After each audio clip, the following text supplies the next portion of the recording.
Right in the middle of the United States is a quiet little town called Millstadt, Illinois. Millstadt is home to about 4,000 people, and had it not been for Ashley Reeves, only those 4,000 people and their friends and family would even know that Millstadt existed. In 2006, Ashley Reeves was a 17-year-old high school student who lived with her parents and her younger sister Casey in Millstadt. Ashley was an excellent student who, even though she was over a year from her high school graduation, she was already thinking about what colleges she wanted to go to. She was also extremely likable and outgoing, and she had this huge infectious smile, and so she had tons of friends, and she had a very serious boyfriend who her parents adored.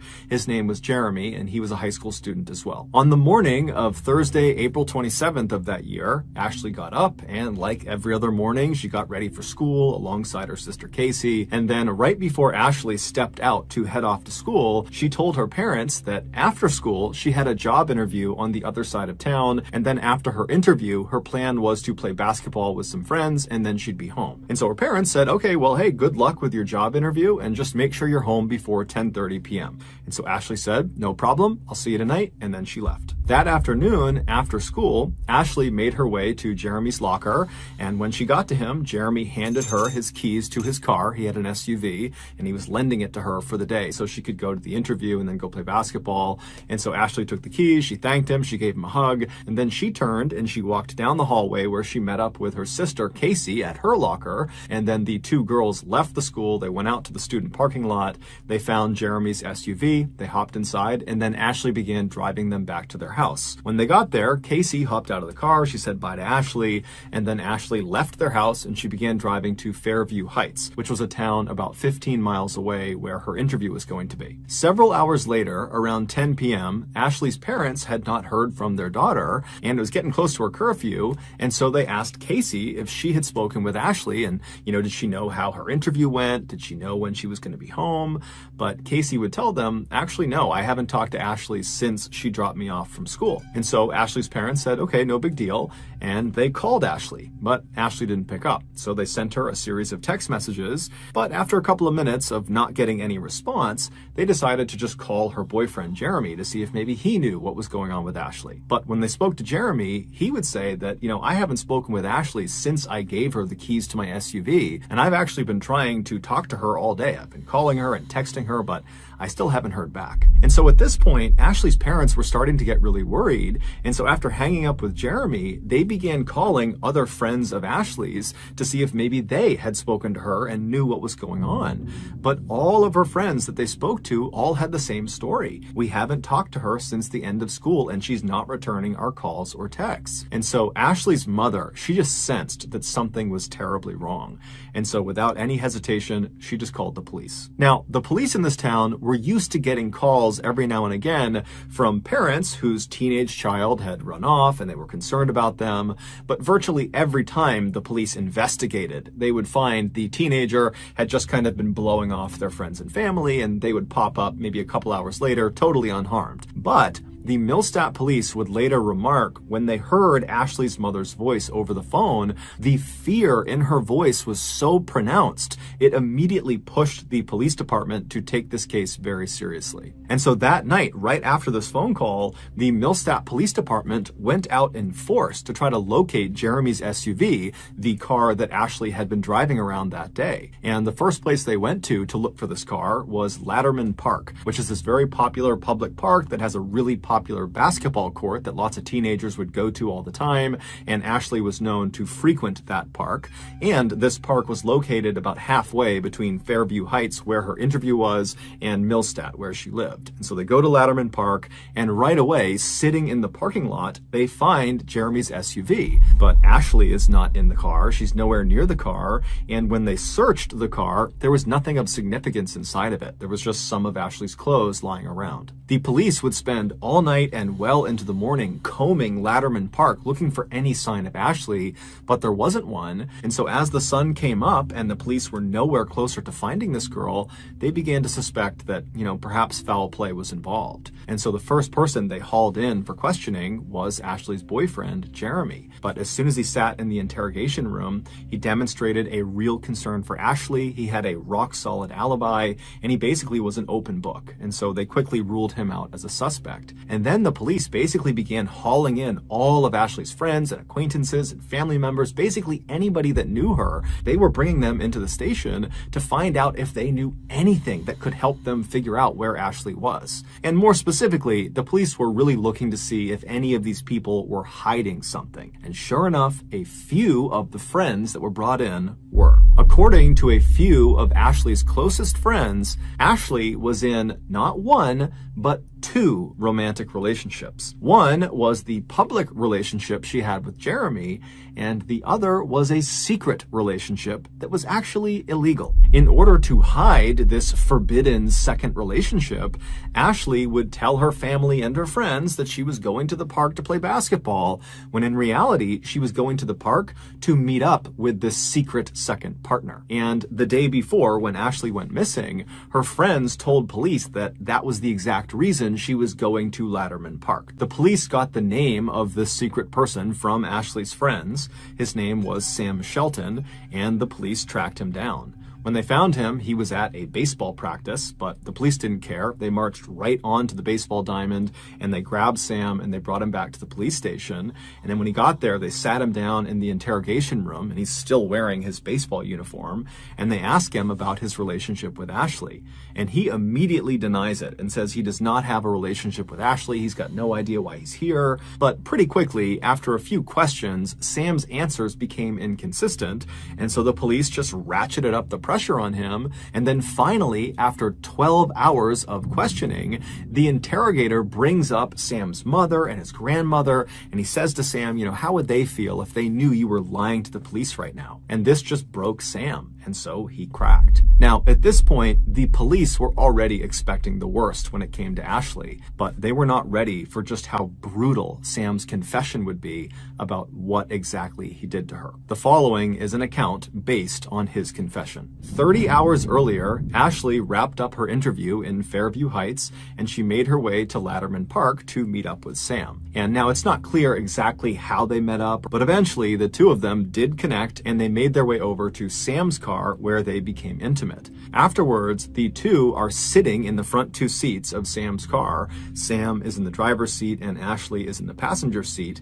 And while they're sitting there, something happens that causes this huge fight between the two of them. And at some point, Sam tells Ashley to get out of the car, but Ashley refuses. She wants to talk to him. She wants to deal with their issues, but Sam's not having it. And so he gets so mad at her that he lunges across the center console of the car, and he puts Ashley into a vicious chokehold. Now, he tells police his plan was to kind of yank her out of the car, but he squeezed so hard around her neck that he heard this loud popping sound coming from her neck. It was the sound of her neck breaking. And so as soon as he heard it, Sam let go, and Ashley kind of crumpled forward and hit the front dashboard of the car. And so Sam is staring at her, wondering what he should do. He's kind of looking around, making sure no one saw what he just did. And then he reached over and lifted her back up to see if she was still alive, and he saw she was. But instead of trying to get her help, he decides right then and there he's going to kill her. And so he reaches over and he begins choking her. But after several minutes of throttling her, she just wouldn't die. And so Sam pulled his belt off of his waist and he wrapped it around Ashley's neck. And then he began pulling. But he would tell police he couldn't stand looking at Ashley's face while he did this. He said she was staring right at him, her tongue was coming out of her mouth, she was frothing, and her face was turning this ghastly shade of gray-blue. And so at some point, when she still hadn't died, he released the belt from around her neck, and he turned her body so she was facing the window away from him, and then he repositioned the belt on her neck, and then he put his foot on her back to use as leverage, and then he pulled as hard as he possibly could on her throat for quite a while until the belt actually broke around her neck. And then at that point, he checked to make sure she was dead, and when she was, he stuffed her down into the floorboards in front of the passenger seat, and then he drove several miles across town to another park called Citizens Park that was very heavily forested. And once he parked in the parking lot, he looked around to make sure no one was watching, and then he dragged Ashley's body out of the car and deep into the woods where he abandoned her. It would turn out Ashley was far from the only teenage girl who found Sam Shelton attractive. Many teenage girls in the area thought he was the perfect catch. He was smart, he was handsome, and he had these beautiful, striking blue eyes that you couldn't help but just stare at. However, there was something unique about Sam that made him fundamentally different than all the other guys at their schools. Sam was not a student. He was a 27-year-old middle school teacher in Millstadt, and he also was the high school baseball coach. He had never been Ashley's teacher directly. However, years earlier when she was in middle school, he had begun grooming her for exploitation. And so fast forward to 2006, when she was 17, he had effectively manipulated her into believing she was in this romantic relationship with him, when in reality, he was just using his position of power to abuse her. In addition to being a school teacher, Sam was also an aspiring pro wrestler. He would often compete in local showcases under the nickname The Teacher. While Sam was probably nowhere near good enough to actually become a professional wrestler like you would see on TV, he was extremely strong and really knew how to do a chokehold. And so when he attacked Ashley and put her in that vicious chokehold, she had no chance at escaping. She was completely doomed. Shortly after his confession, Sam would tell the police that he would take them out into the forest of Citizens Park to try to find Ashley's body. But when they got there, it was late, it had been raining for several hours, and Sam right away acted like he couldn't figure out exactly where he had left her. And so the police were actually starting to think, is he lying to us? Is this whole thing just kind of made up? Did he really attack her? Is she really out here? But after about 30 minutes of the police and Sam kind of trudging around the thick forest, one of the officers suddenly sees something on the ground. He raises his flashlight, and there in a clearing is Ashley's body. And so the police and Sam, they walk over to her, and they're standing above her ruined body. Her neck is totally bent at a grotesque angle. She's covered in bugs. But as they're standing there and they're watching her, her chest suddenly starts to move. She wasn't dead. She had been left for dead, and she had been out in the woods with a broken neck for 30 hours in the freezing cold and the rain. She only had a t-shirt and some pants on, but she was alive. And so moments later, the paramedics, they come rushing into the forest. They pick her up really gently. They bring her out and they rush her to the hospital, where she'd be put into a medically induced coma. The doctors would tell her family that unfortunately her injuries were just too serious and we don't expect her to ever wake up again. But miraculously, she would. Now, she would have to relearn how to walk and talk and eat and drink, but she would do all of those things. And today, she is 32 years old. She is happily married. She has 2 kids of her own. And by and large, she leads a very happy, normal life. As for Sam Shelton, he was sentenced to 20 years in prison for attempted murder, and he's still in prison today. However, he is up for parole in 2024. So that's going to do it. If you got something out of today's episode and you haven't done this already, please offer to detail the like button's car. But as soon as they give you the keys, just fill their car up with an angry pack of Asian murder hornets. In Nigeria, motorcycle taxi drivers are called Okadas. And in Ibadan, which is one of Nigeria's biggest cities, home to 3.5 million people, there are a lot of Okadas. However, despite their massive numbers, these Ibadan Okadas are actually a fairly tight-knit community made up primarily of young men. And so in early 2014, when 2 of these Okadas went missing, the community immediately found out about it and was really concerned. And when the police did not appear to be doing much to actually go out and find these 2 guys, the community of Okadas decided to launch a search of their own.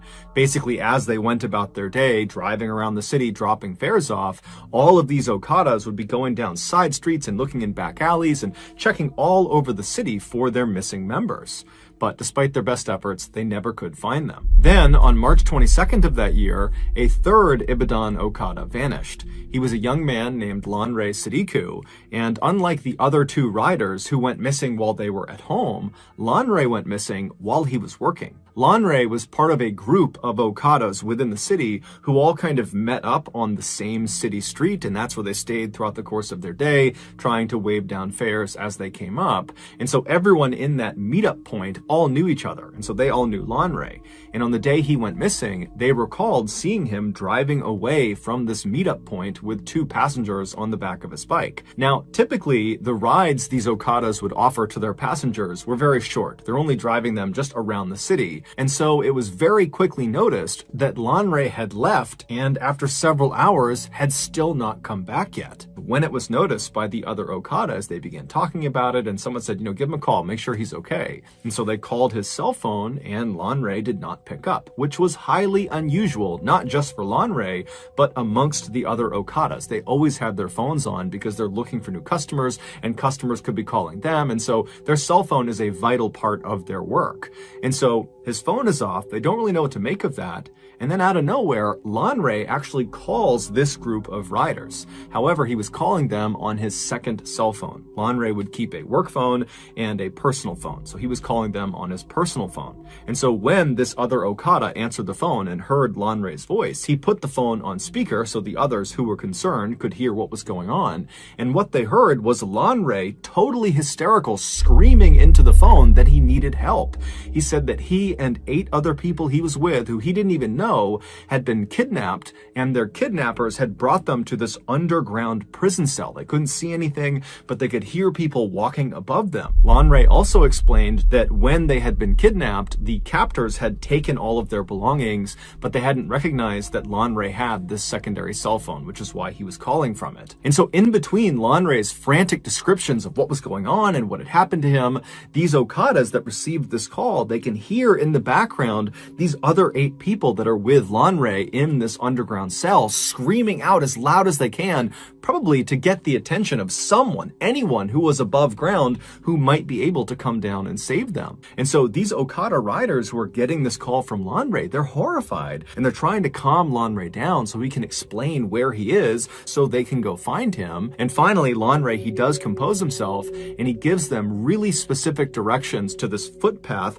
that led into the Soka forest where he said he had been taken. The Soka forest was a very dense stretch of wilderness right on the outskirts of Ibadan. Lanre would tell them that he had no idea where specifically in the Soka forest he was. However, he said, if you just keep walking on that path, eventually you'll hear us calling out from underground and you can come and save us. And so as the riders turned on their bikes and they got ready to head out and go rescue their friend, they told Lanre to stay on the line. Let us keep talking to you until we find you. But as they're telling him that, his phone abruptly cuts out. And then when they tried calling him back, his phone was off. About 40 Okadas from Lanre's meetup spot took off together and sped down city streets until they hit this major highway that would take them out of the city. And then once they were out of the city, they went down this other road that brought them right towards the Soka forest. And then as this road put them right up against the tree line on their left side of the Soka forest, they all began looking for the 2 burned out cars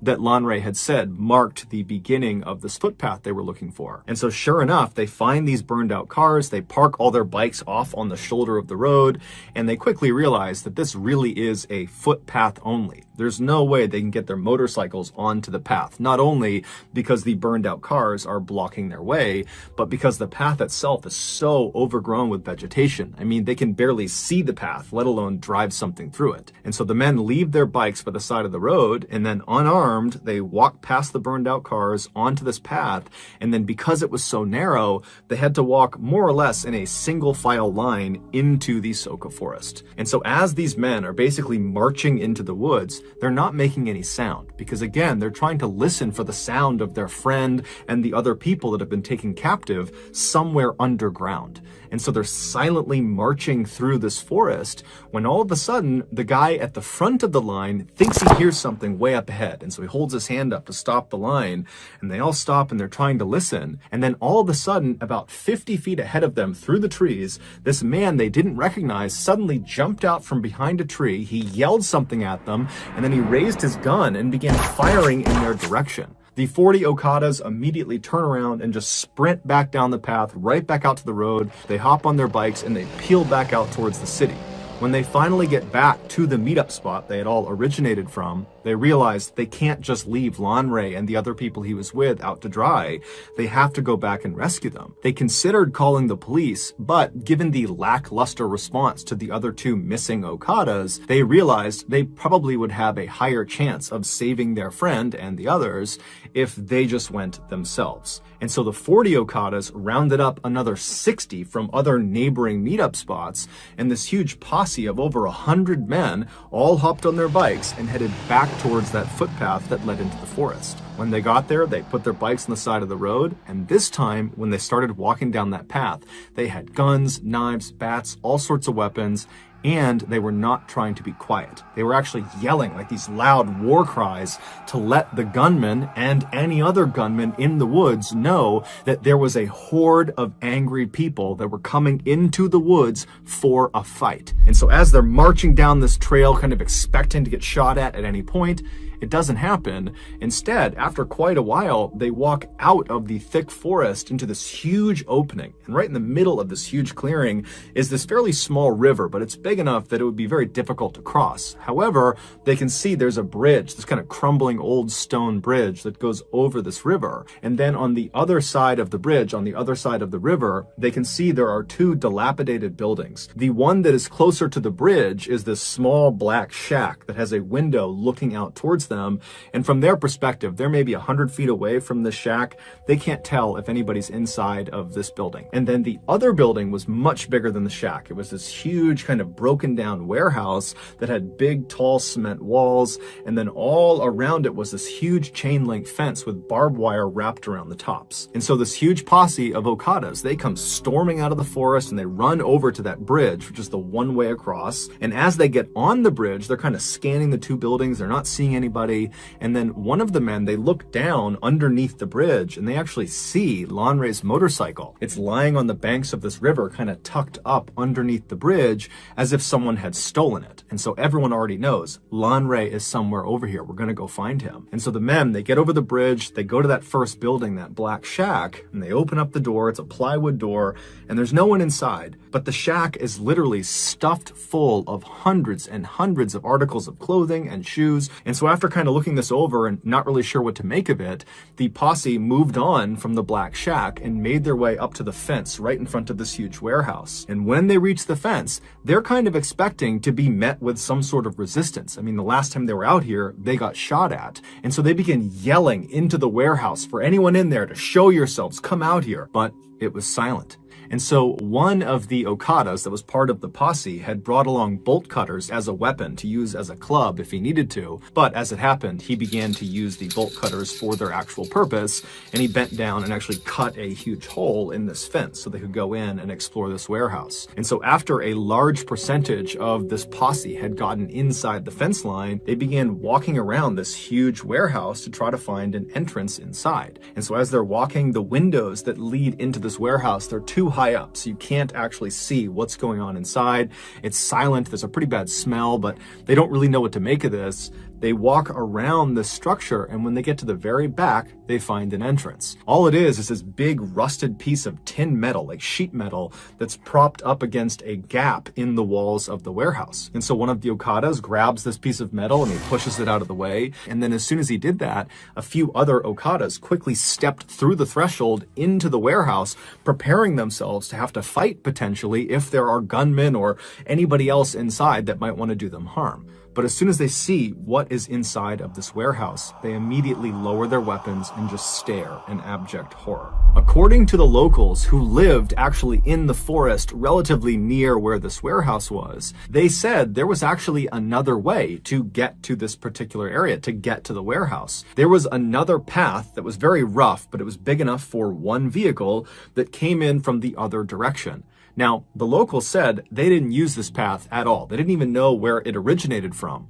But they said for the last 10 years or more, they have seen one vehicle use this road all the time to get to the warehouse. And it was this black Jeep with black tinted out windows. And they said it would typically show up most nights of the week around 8 p.m. And they said it would just go down the road. It would make its way over to the warehouse area. And then around 9:30 p.m., they would hear or see the black Jeep leaving. Now, none of the locals knew who was driving this Jeep, although they knew it was a man. That was really all they knew. And they had no idea what this man did when he got over near the warehouse. However, for the last 10 years, every time this guy was over near the warehouse from 8 to 9:30 at night, they would typically hear screams coming from that part of the woods, coming from the warehouse. And when the locals brought their concerns to police, the police just kind of blew it off and didn't do anything about it and actually told the people, don't worry about it. And so over the years, the locals had kind of just accepted that this man in his black Jeep and the screams coming from this warehouse were just a part of life.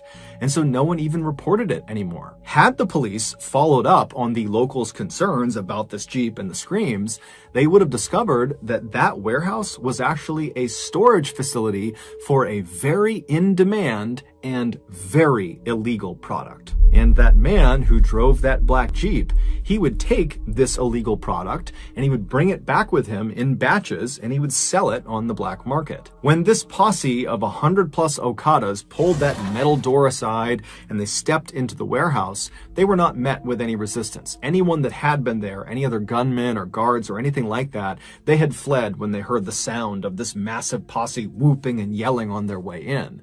And so as these Okadas are standing inside of this structure surveying what's in front of them, the first thing they noticed is right in the middle of the structure on the ground is this cement slab. It's about 4 feet by 4 feet, and one corner of this slab was elevated slightly by some rocks that had been placed under it, kind of propping it up, pitching it on an angle. And then just off of the side of the lowest point of the slab was this wooden bowl that had dark stains inside of it that was positioned in such a way that if you put water on the slab, the water would drain off of that corner directly into this bowl. Basically, it was there to catch any runoff from whatever was happening on this slab. Around this cement slab, all over the dirt floor, were bones, some with meat on them. And then beyond the bones and beyond the slab, all around the perimeter of the inside of this building were extremely malnourished, catatonic people chained up to the walls. These people were the highly in-demand, highly illegal product. More specifically, their body parts were the product. In Nigeria, a stunning number of people believe that certain magic potions and charms will grant you wealth and success, and in some cases, infinite life. But the catch is, the herbalists who will perform the magical rituals and give these potions and charms to people that pay for them, they often require human body parts for them to work. And so human body part factories, like this warehouse in Soka Forest, were established in order to meet the high demand of people that needed these parts. And so the way it's believed it worked at the Soka Forest warehouse was the man in the black Jeep. He would get orders from people that wanted specific body parts for their magical potions and charms and whatever else they needed, and he would make a list of those parts, and then at 8 p.m. he would show up at the warehouse and he would communicate with the people that worked at that warehouse, and they would determine out of all the captives they had who had the parts they needed. And then after figuring out which captives were going to be used that night, they would go into the main section of the warehouse, and one by one they would unchain these people, they would drag them to the center of the room, and in full view of all the other captives, they would put them on the slab, known as the slaughtering slab, and they would hack off the required body parts, and would bag them up, put them in coolers, and then the man with the black Jeep, he would take those parts and he would leave, and then the person who's just been butchered, if they were still alive and might have a chance of surviving, they'd just be brought back to the wall and chained up again. If they did not have a good chance of survival, then they'd be brought to the very back of the warehouse in the back rooms where they would be discarded. Now, the means of execution varied, but in the back rooms of this warehouse, they found a makeshift guillotine, which cuts off people's heads, and they also found a large crocodile that was chained up. And so it's likely that those were at least two of the methods used to discard of the people they could no longer harvest organs from. After the Okadas kind of broke out of their initial shock of what they were seeing inside of this warehouse, they went around and began freeing people that were still chained up to the walls. And in total, there were 23 people that were still barely alive, still inside of this warehouse, but none of them were Lanre Sadiku. And then after checking all of the dead bodies and body parts that were inside of the warehouse, and then also right outside, where there were a number of shallow mass graves, they couldn't find Lanre amongst them either. And so this huge posse began looking all over the property for an entrance to this underground prison that Lanre had described being in. but they couldn't find it. And so eventually this posse made their way back over to the survivors who were being tended to by locals that had come over. And they asked the survivors, are you aware of any underground prison cells somewhere around here where other people were being held? But the survivors either didn't know or just were unable to speak anymore. And so later that day, when the police did come out, because word got out about this huge find out in this forest, the posse went to the police and begged them to please begin digging up this entire property. We need to find the entrance to this underground prison cell. Lan Rei and 8 others, and who knows how many others beyond them, are trapped underground in these cells, and we gotta get to them. But the police just kind of refused and immediately just demolished the warehouse. And then after kind of cordoning off that area for a couple of days, the police basically just left and stopped caring about it altogether. And so the Okadas once again came together as a community and would spend the next several weeks going back out to this forest and just manually begin digging up all over this entire property in hopes of finding their friend and the rest of these people that were trapped underground. But they never did. And so we don't know what happened to Lan Rei and the other people who were trapped in that underground cell. We don't know what happened to the other 2 Okada riders who went missing right before Lan Rei did, although it's generally assumed they most likely were kidnapped as well and probably met a similar fate. We also have no idea how many people were butchered inside of the Soka Forest warehouse. However, given the massive amount of clothing and shoes inside of that black shack, it's believed the total number of victims is easily in the hundreds. No one has ever been officially held accountable for the atrocities that took place in the Soka Forest. However, a couple of days after the warehouse was discovered by the Okada posse, the posse was back digging, looking for Lan Rei, when they discovered there was this man who was there, who was kind of walking around, acting suspicious, and so the posse confronted him, and it would turn out this guy had several human tongues in his pockets, along with dozens and dozens of cell phone SIM cards. And so, assuming he was part of whatever happened there, the Okada posse proceeded to kill the man on sight. Later on, a woman who was a survivor from the warehouse would tell reporters how she got kidnapped. She said she lived in Ibadan, she was well educated, she had a good family, she was just sitting outside of her house when all of a sudden this van pulled up in front of her, and these very official looking men were inside of this van, and they got out and they told her, you're under arrest, you gotta come with us to the police station.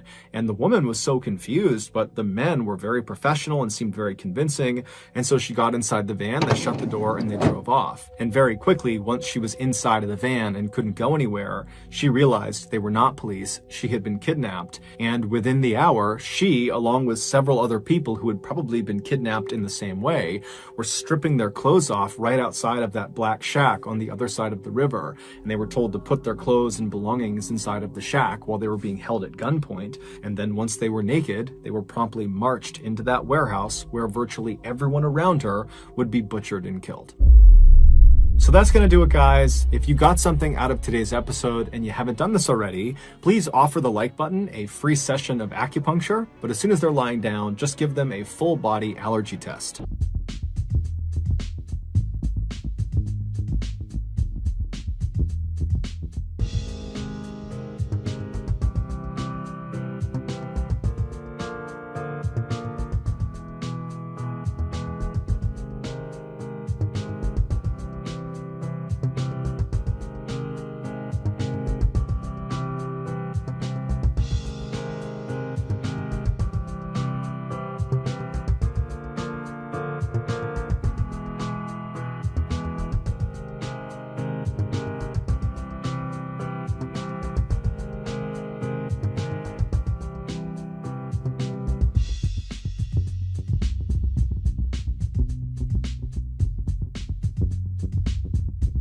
Cranbrook, which is a small snowy town in British Columbia, Canada, used to be a place no one had heard of. Then Isaiah Otieno changed that. In 2006, an 18-year-old smiling young man named Isaiah Otieno stepped off of a plane in Cranbrook and began making his way toward the baggage claim. As he walked, everyone in the airport stopped and stared up at him. Isaiah was 6'9" tall, and he was from Kenya, making him easily one of the most unique people in all of Cranbrook. Isaiah, who was the son of a Kenyan politician, had worked really hard to earn his slot at the local university, called the College of the Rockies. His plan was to use that degree to get a great job so he could help support his family back in Nairobi. Not long after the first semester of Isaiah's freshman year had started, he was not only flourishing academically, but also socially. His big smile and his charm and his incredibly good manners had earned him many friends, as well as the nickname the Gentle Giant. But the person Isaiah most closely bonded with while he was in Cranbrook was another student named Isaac Hockley. Isaac, in addition to being a student at the College of the Rockies, was also a passionate photographer and actually worked part-time for the local newspaper as a freelance photographer. Isaac and Isaiah had briefly met in late 2006 at their campus's billiard halls when they were both playing pool, but that interaction had not made them friends. What had cemented their friendship and made them very, very close was one night in early 2007, Isaiah had gotten a job as a bouncer at a local bar because he's 6'9", and so he was the bouncer, and Isaac had come to that bar, not to see Isaiah, just to go to the bar, and so Isaiah's at the front, he's checking people in, and then he hears this commotion in the bar behind him, and he turns and he sees Isaac is getting attacked by this huge guy that's way stronger than him, who looked like he was the aggressor in the fight.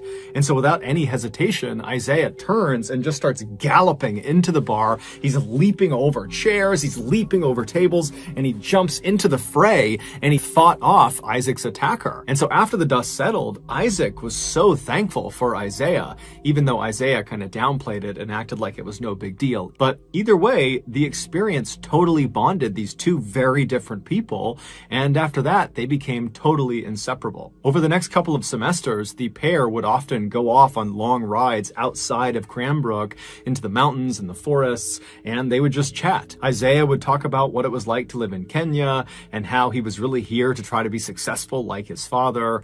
And Isaac would talk to Isaiah about his passion for photography and what it was like growing up in Canada around Cranbrook. On one very memorable drive, the pair were driving at night along this kind of winding road that went through a forest when all of a sudden a moose leapt onto the road and blocked their way. And so Isaac at the last second had to swerve to avoid the moose. But ultimately, they did not get into an accident, and it was just a close call. So Isaac was totally fine. He had kind of recovered within seconds of getting past the moose. But Isaiah, who was in the passenger seat, was totally shaken up by it. And when Isaac started talking to Isaiah about why he was so shaken up, because after all, they are fine, they did not get into an accident, Isaiah would admit that he wasn't shaken up because they almost got into an accident.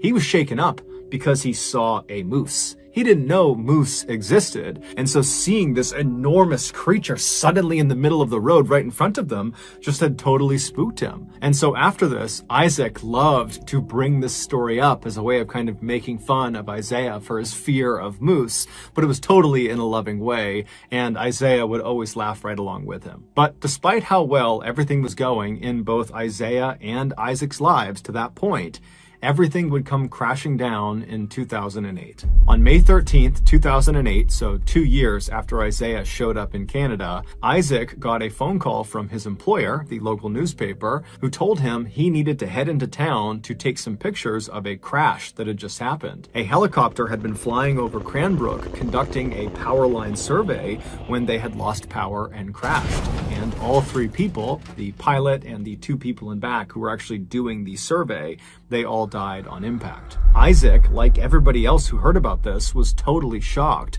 One, because it was totally tragic and horrible, but two, because nothing ever happened in Cranbrook. So to have something so big like this happen right downtown was just unheard of. And so Isaac hopped in his car and he began making his way towards the crash site. And it didn't take long before he saw this massive ring of people right right at the intersection between 10th and 14th Street.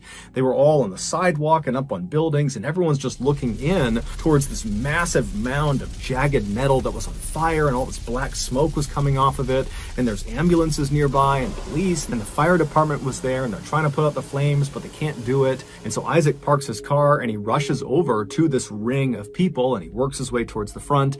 He pulls out his camera and he began taking pictures, first of the wreckage and the fire, and then also of the police as they put tarps over the bodies. Little did Isaac know, these pictures he was taking were about to take on a whole new significance for him. Earlier that day, just before 1 p.m., Isaiah wrapped up his final class of the day, and after he was done, he remembered he had some letters in his backpack that he had been meaning to mail to his family back in Kenya. And so he decided on his way home, he would make a detour to the post office and he would mail those letters. And so he left the building where this final class was, and he stepped out into the bright sunshine of that May day.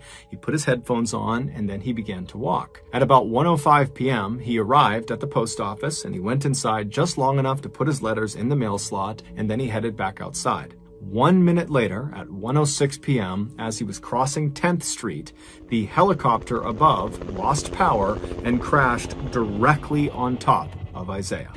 Within seconds, he and the 3 people on board the helicopter would all be dead. It's believed because Isaiah was listening to music on his headphones, he didn't even hear the helicopter as it was crashing down. He was just walking, and then he was dead. It was a total freak accident. It wasn't until later that day that Isaac would realize the pictures he had taken of this scene included pictures of his friend. Before we get into our next story, I want to tell you about today's sponsor, HelloFresh. Back when I was 18 years old, I discovered my favorite food. I would dump an entire sleeve of Oreo cookies into a bowl and slap a quarter gallon of milk on top of them. Back then, this nutrient-dense power breakfast gave me enough energy to get through another grueling day of playing video games while remaining unemployed in my mother's basement. But today, being a mid-30s guy, my body just doesn't respond the way it used to Oreo sleeve cereal. So in recent years, I've had to work really hard to reduce my Oreo sleeve cereal intake to where it only makes up a paltry 75% of my total diet. And what I do with that massive 25% of my diet is I fill it with tasty and healthy foods like you can get through HelloFresh. HelloFresh sends you amazing food right to your doorstep. However, the catch is the meals aren't made yet. You need to make the meals. But the recipes are so easy to follow, and they perfectly pre-portion everything out when you get it, so it really is super easy. HelloFresh also has a huge menu, including vegetarian, pescatarian, fit and wholesome, so whatever your goals are, HelloFresh makes it easy to stick to them. They also have a really good spring menu that just came out that's getting rave reviews. So if you want to be like me and stop sucking down so much Oreo sleeve cereal, then you gotta sign up for HelloFresh today. To do that, go to HelloFresh.com and use code MrBallen16 to get up to 16 free meals and 3 surprise gifts. Okay, back to the stories. On a warm summer night in 1998, a 7-year-old boy named Tyler Florian fell asleep watching TV on his living room couch. Tyler lived with his parents as well as his older brother, Will, who was 10 years old, in a modest 2-story home in a rural neighborhood in West Virginia. That night, Tyler's father, who normally tucked the boys in at night, was out for work. And so after Tyler fell asleep, it was his mother who gently woke him up and encouraged him to head upstairs to his room. And so Tyler, he gets off the couch and he's groggy and he makes his way over to the stairs. He climbs up the stairs and he turns right and heads down the hallway to his room. He goes into his bedroom, he climbs into his bed, and then he falls asleep. In order to understand what happens next, you need to have a good understanding of the layout of the second floor hallway. That hallway stretched from the front of the house all the way to the back of the house. And at either end of this hallway were doors that led outside of the house, and these doors had big windows on them. The front of the house, that door, if you walked out it, you'd be walking out onto a balcony that overlooked the front yard of the property. But if you walked out the back door of this second floor hallway, you would not be walking onto a balcony. You would not even be on the second floor. You'd be basically stepping into the backyard of the house. And the reason for this is because the house was built into a hill. And so the back half of the house is literally underground. It's in the hill. And so there is no door on the lower half of the house because there's just earth behind the door. And so it's that second floor doorway at the end of the hall that serves as kind of like the exit to the backyard of the house. So with that in mind, Tyler, he gets upstairs, he goes to his bedroom, which is towards the front half of this hallway, and he falls asleep. And then only about an hour after falling asleep, he wakes up to the sound of someone using the bathroom. Tyler's bedroom was positioned right across the hall from the bathroom, and his door was open. And so Tyler's laying on his bed, he opens his eyes, and he's looking through his open door at the bathroom. And the bathroom, the door is shut, but he can see there's light coming out from underneath the bottom of the door, so he knows someone's in there. And so Tyler's just laying there watching whoever's in there. He's assuming it's his brother, who has a habit of going to the bathroom in the middle of the night. And so he's just kind of watching, and then at some point he hears the flick of the light as it's turned off, and he sees the light disappear from inside of the bathroom. The door swings open, and sure enough, it's his brother who steps back into the hallway. His brother looks into Tyler's room, but doesn't attempt to interact with Tyler. Instead, Will just turns and walks back down the hallway towards his bedroom. And so as Tyler is listening to the sound of his brother's footsteps fade down the hallway, he closes his eyes again and prepares to go back to sleep. But as he's laying there with his eyes closed, he can tell that his brother has stopped short of his bedroom and has turned around and is now walking back up the hallway towards the bathroom and towards Tyler's room. And so Tyler opens his eyes again because he knows his brother is about to be right in front of his bedroom, and he's thinking, okay, maybe he forgot something in the bathroom. And so Tyler decides to just watch to see what his brother does. And so sure enough, Will walks all the way up until he's standing right in front of Tyler's open door. But instead of going into the bathroom, Will walks into Tyler's room. And right away, Tyler sits up and says, hey, what are you doing? What's going on? And his brother, he pauses for a second and he begins to say something that sounds like he saw something out there, but he's hesitant. He doesn't really know how he wants to frame the thing he wants to say. And so Tyler's like, come on, what are you doing? It's the middle of the night. What's going on? And finally, Will just blurts out, I keep seeing a man wearing stripes at the end of the hallway.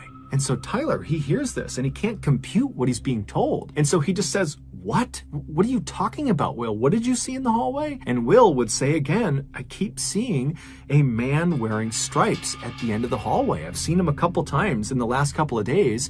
I go to the bathroom, and then when I start walking back, I see him outside the back door in our backyard. And so Tyler is so scared because his brother does not sound like he's making a joke. His brother sounds like he's telling the truth. And just the fact that his brother can't quite find the words to describe what he saw made it seem even more real. And so Tyler, he gets out of bed and he says, Will, we got to go tell Mom. But that required going into the hallway and going down the hall towards where apparently this man in stripes was to get to their mother's bedroom. And so Will, who initially was not that scared of this man in stripes he had seen, was now starting to get pretty panicked in seeing Tyler's reaction to this. And so Will tells Tyler, stay right there, stay in the room. And so Will, he kind of peeks back into the hallway and he looks all the way down, and there is no man in stripes anymore. There's no one in the hall. And so he tells Tyler, the coast is clear, and the two of them run down the hallway all the way right in front of that door that leads into the back of the property where the man in stripes was, and they turn left and they go into their parents' bedroom where just their mother was because their father was out of town. And so they charge in there, they wake their mom up, and they're talking over each other, trying to communicate to their mom that there was a ghost, that there was an intruder, that there was something bad happening around their house. And so finally their mom just tells them to be quiet, and she says, okay, boys, sit on the bed. I'm gonna go have a look around the house. And so the two boys do as they're told. They sit on the bed, and their mom leaves the bedroom. She goes into the hallway, and she looks immediately to her left where the man in stripes supposedly was, and she doesn't see anything. She just looks out into their backyard. There's nothing there. She looks down the other direction, out the front of the house, doesn't see anything. She walks all around the house. She goes outside. She looks everywhere, but she doesn't see anyone or anything. And so eventually she comes back inside the house. She goes up to the second floor. She goes back to her bedroom, and she tells her boys, look, you probably just spooked yourselves. There is no man in stripes. You're totally safe. You're totally fine. just go back to bed. You probably just imagined whatever you saw. And so Will, who was the one who saw the man in stripes, was very quick to accept his mother's answer. It actually seemed like it was a relief to have somebody tell him that what you had seen wasn't real. And so he very happily went back to his bed and he fell asleep. But Tyler, who had not seen the man in stripes, but had a very intense reaction to hearing his brother describe it, could not accept his mother's answer. It just totally freaked him out because his brother was always joking around about stuff, but this did not feel like a joke. This felt very, very real. But over the course of the next couple of days, weeks, months, years, Will never claimed to see the man in stripes again, and so pretty quickly, Tyler forgot about it. Fast forward 11 years to 2009, so Tyler is now 18 years old, and he and his mom were out in the car running some errands.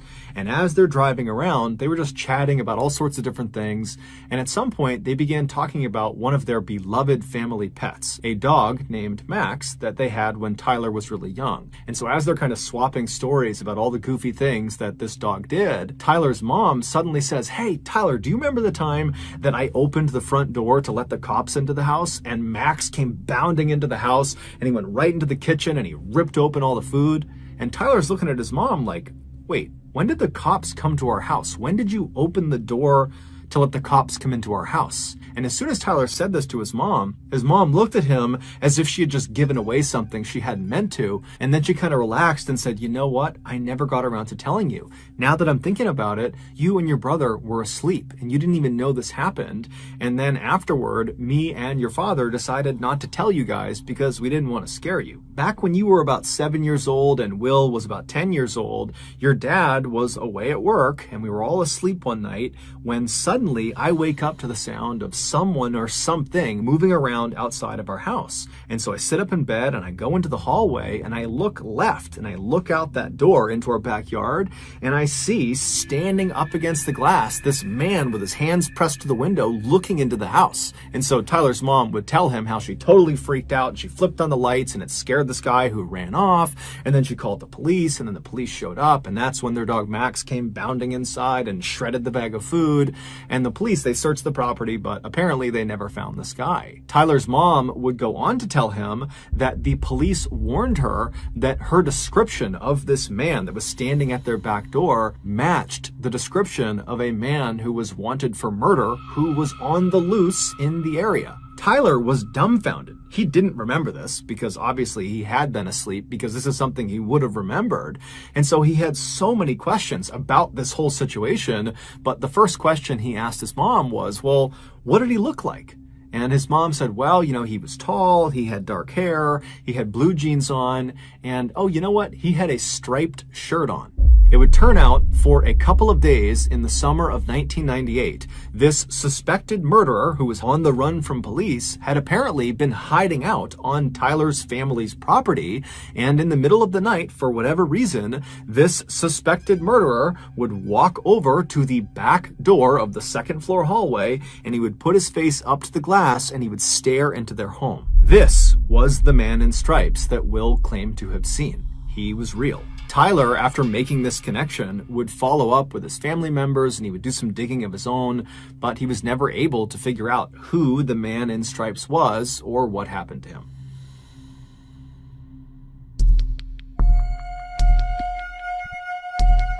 In 2012, a 22-year-old woman named Simone was living in a small winemaking village called Rüdesheim am Rhein, which is located in southwestern Germany. This village is strikingly beautiful. It's full of quaint European homes, and there's lots of rolling green hills with vineyards as far as the eye can see, and the village sits right on the banks of the Rhine River. Simone had grown up in this picturesque village, and she had loved it, but this was going to be her last summer before she left and headed off to New York City to start the next chapter of her life. And while she was excited about that, she was also kind of sad because this village and everybody inside of it were the only things she had ever known, and so the idea of leaving them behind just seemed very strange to her.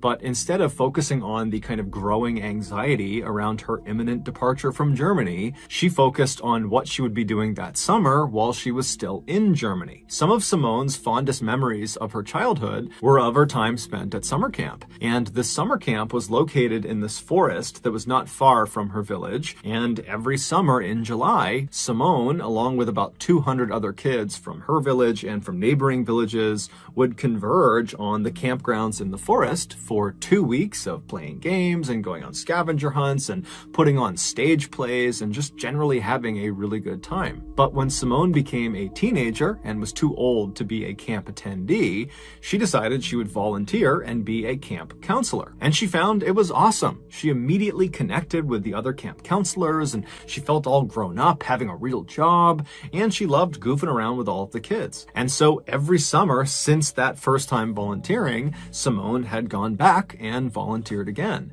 And this summer was no different. So in mid-July of that year, Simone packed up her things and she headed off to the forest. The way this camp worked was the 200 plus kids that were attending the camp, they would get dropped off in the mornings each day by their parents, and they'd play and run around all day. And then in the late afternoon, their parents would come back and pick them up. So none of the kids were sleeping over at the camp during these 2 weeks. However, the 30 plus counselors, they would just stay at the camp for the full 2 weeks. They would just sleep in tents out in the forest. Technically, the reason they did this was to make sure they had enough time in the morning to prep the campgrounds for the kids, and then also in the evenings to have enough time to clean up and kind of have it ready for the next day. But in reality, Simone and the other counselors all knew that the camping out in the forest was the best part of the volunteer experience. After all the kids went home for the night, all of the counselors would finish up all of their duties and then rush off into the forest where their tents were and where there was a fire pit, and they would have some beers and wine because the legal drinking age in Germany is actually 16. So all these counselors are having a couple of drinks, and then before long they'd be laughing and telling stories and just generally having a great time. So that July in 2012, Simone and the other counselors arrived at the campgrounds a day early, and they caught up with each other and they prepared the campground. And then the next morning, all the kids showed up and everything went off without a hitch. And then that afternoon, after all the kids had been picked up by their parents, Simone and the other counselors rushed to finish up all their duties and then headed off into the woods to enjoy their first night hanging out together. After a couple of beers had been passed around the campfire, everybody was in good spirits and laughing and telling stories. But pretty quickly, people started to fade and get tired because, it was their first day back at camp and it had been a long, tiring day. And so people very gradually began retiring to their tents to go to bed. And eventually Simone, too, had crawled into her tent and gotten onto her cot to try to sleep herself. But she found that night it was so hot she couldn't be in her tent. It was stifling inside of there. And so she decides she's just going to sleep out in the open where it's a little bit cooler. And so she picks up her fold-up cot and she brings it out into the open, and she sees there are several other counselors who have done the same thing. And so she puts her cot down next to one of her good friends who's already asleep in her cot. And then Simone climbs into her cot, she gets under her covers, and she tries to fall asleep. But for the next hour, Simone just tosses and turns, she can't get comfortable, and by that time, everybody else has completely passed out. So it's just her, she's counting down the time until she has to get up again to start the next day, and so she's getting stressed about that. But eventually, she would fall asleep. However, she would immediately be thrust into one of the most visceral and intense nightmares she had ever had in her entire life. In her dream, she opens her eyes and she looks out in front of her, and it's this desert city, and there are hundreds of people all in front of her, just standing there looking up at her. And then she notices on her left and on her right are these two men, these big, huge men that are both working on something behind her. She doesn't really know what it is, but they're obviously busy doing something. And she kind of glances up at one of them and she notices he's holding something that looks like a wreath, like a holiday wreath you would hang on your door. And so Simone looks away from the guy with the wreath and just looks back out at this huge sea of people, which is totally bizarre because no one's moving, no one's making any sound, they're just staring at her. And then she feels this shooting pain in the top of her head. The man who was standing on her right was not holding a holiday wreath. He was holding a crown of thorns, and now he, along with the guy on the other side of her, were working together to press this crown of thorns into her head. And so Simone is feeling the thorns being pressed deeper and deeper into her scalp, and she tries to fight them off, but she realizes she can't move. She can't even turn her head to look at them. She can only see them out of her periphery vision. And then she tries to scream out for help to someone in the crowd to come help her, but when she opens her mouth, no sound comes out. And so as she's sitting there, all she can do is stare straight out ahead of her as the pressure of these thorns are driven deeper and deeper into her skin. And then at some point, blood begins dripping down in front of her eyes, and around that point, the pain became so blinding, so awful, that it woke her up. And as soon as she woke up, she shot up and she reached for her head to make sure there was no crown of thorns on her. And as she's doing that, she's thinking, okay, phew, it was just a dream. That was just a horrible dream. I'm in this forest. I'm good. I'm safe.